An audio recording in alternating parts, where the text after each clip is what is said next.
Salary अर्थात् तलब शब्दको इतिहास। आज तलब अर्थात् स्यालेरी शब्दले आधुनिक काम र तलबको चित्र प्रस्तुत गर्छ। तर यो शब्दको उत्पत्ति कसरी भयो, यसको इतिहास पत्ता लगाउन हामी समयको यात्रा गर्दै प्राचीन रोमसम्म पुग्नुपर्छ, जहाँ लिजियन, कोलोसियम र अर्थतन्त्रलाई आकार दिने एक महत्त्वपूर्ण वस्तु नुन मुख्य भूमिकामा थियो। आधुनिक समयमा नुन सामान्यतया भान्साको टेबलमा राखिने साधारण सामग्री हो, तर प्राचीन रोममा रेफ्रिजरेसनको युगभन्दा पहिले यो विशेष गरी मासु र माछा जस्ता खाद्य पदार्थहरूलाई संरक्षण गर्न अत्यावश्यक थियो। नुन यति महत्त्वपूर्ण थियो कि यो साम्राज्यको संरचनासँग गाँसिएको थियो।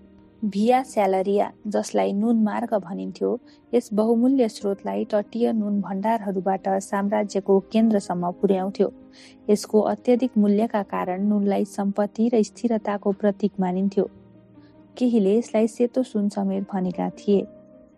यो आर्थिक र सामाजिक पृष्ठभूमिमा सलारियम शब्द सैन्य क्षेत्रबाट उदय भयो।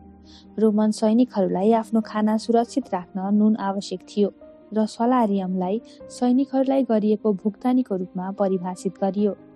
यद्यपि इतिहासकारहरूबीच सलारियमले सिधा नुनकै रूपमा गरिएको भुक्तानीलाई जनाउँथ्यो वा नुन किन्नको लागि गरिएको रकमलाई जनाउँथ्यो भन्नेमा बहस छ। यसको सम्बन्ध पारिश्रमिकसँग रोमन जीवनमा दृढ रूपमा स्थापित भयो। रोम विस्तार भएसँगै सलारियमको अवधारणा पनि विस्तार हुँदै गयो। सेनामा प्रयोग भएको शब्द आर्थिक क्षेत्रमा व्यापक रूपमा प्रयोग हुन थाल्यो। रोम पतन भएपछि समेत यो शब्द टिकिरह्यो। चर्च र विद्वानहरूद्वारा संरक्षित ल्याटिन भाषामा सुरक्षित रह्यो।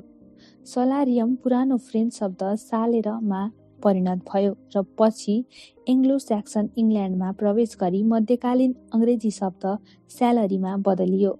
14औं शताब्दीसम्ममा यो शब्द अङ्ग्रेजी भाषामा दृढ रूपमा स्थापित भइसकेको थियो, जुन नुनसँग नभई आर्थिक क्षतिपूर्तिसँग सम्बन्धित थियो, जसले आजको हाम्रो बुझाइसँग मेल खान्छ।